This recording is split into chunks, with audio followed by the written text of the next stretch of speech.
नाशिक येथील TCS कंपनीनंतर धर्मांतर corporate जिहाद प्रकरण अगदी ताजं असतानाच नागपुरात सुद्धा अशा प्रकारचं एक प्रकरण उजेडात आलंय।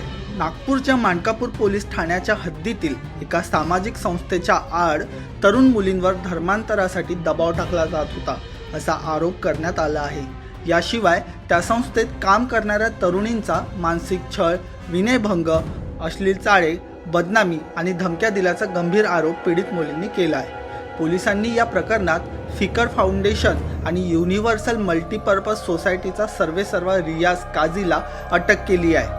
काझी विरोधात आत्तापर्यंत 4 पीडितांनी तक्रार दाखल केल्याची माहिती पोलीस निरीक्षक हरीश कळसेकर यांनी दिली। प्रकरण समोर आलंय मानकापूर पोलीस स्टेशनच्या अंतर्गत धर्मांतराचा दबाव असल्याचं हे प्रकरण आहे। काय नेमकं हे प्रकरण त्याबाबत? परवा संध्याकाळी 3 ते 4 मुली आपल्याकडे आलेल्या होत्या आणि त्यांनी युनिव्हर्सल मल्टीपर्पज सोसायटी या NGOचा संचालक रियाज फाजिल काझी याच्याविरुद्ध तक्रार दिली। या तक्रारीमध्ये त्यांनी सांगितलं की जी तक्रारदार मुलगी आहे तिनं आपल्याबाबत 2 वर्षापूर्वी विनयभंग झाल्याची माहिती पोलिसांना दिली। त्याचप्रमाणे काही मुली जॉब सोडून गेलेल्या आहेत। त्यांनी देखील सांगितलं की हा जो आरोपी आहे तो आपल्याला मुस्लिम चालीरीतींविषयी माहिती देत होता, नमाज पठण किंवा ज्या काही चालीरीती आहेत, दुआ पडणं वगैरे त्याची माहिती देत होता। त्या अनुषंगाने माहिती दिली। त्याचप्रमाणे एक 8 दिवसापूर्वी आरोपीने एका जॉब सोडून गेलेल्या मुलीच्या आईला फोन करून इतर मुलींच्या कॅरेक्टरविषयी चुकीची माहिती, बदनामीकारक माहिती दिली आणि त्यानंतर या सगळ्या मुली पोलीस स्टेशनला आल्यानंतर आम्ही ती माहिती वरिष्ठांना दिली। वरिष्ठांच्या मार्गदर्शनाखाली यामध्ये गुन्हा दाखल करण्यात आलेला आहे।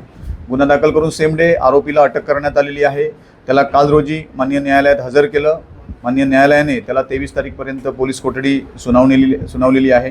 ही जी NGO आहे ती आरोपीकडे विचारपूस केली असता त्याने सांगितलं की जी काही स्लम किंवा लेबर क्लासमधली लहान मुलं आहेत त्यांना शिक्षण देणं, त्यांना शिक्षणाच्या प्रवाहात आणणं आणि यासाठी ही NGO काम करते असं आरोपीचं म्हणणं आहे आणि एकंदरीत या सर्व गुन्ह्याचा सर्व बाजूनी तपास चालू आहे। काय गुन्हे दाखल? याच्यामध्ये विनयभंग, त्याच्यानंतर धार्मिक भावना ज्या त्यांच्या बाबतीत गुन्हा दाखल आहे आणि IT ॲक्ट कलम देखील आपण त्याच्यामध्ये लावलेला आहे आणि सविस्तर तपास चालू आहे। आरोपी बनण्याची शक्यता आहे? प्रायमा फेसी जी माझ्याकडे माहिती आहे त्यानुसार आरोपी वाढण्याची शक्यता नाही आहे। नागपुरातील हे प्रकरण नाशिकमधील कॉर्पोरेट जिहादशी मिळतं जुळतं आहे। नाशिकमध्येही एका मोठ्या कंपनीत काम करणाऱ्या कर्मचाऱ्याचं धर्मांतरण करण्याचा प्रयत्न झाला होता। आता नागपुरातही एका संस्थेच्या माध्यमातून हेच प्रकार सुरू होतं। या दोन्ही घटनांचा काही संबंध आहे का? रियाज काझीच्या मागे आणखी कोणता मोठा हात आहे? हे रॅकेट किती खोलवर रुजले हे आता तपासाचा मुख्य विषय आहे।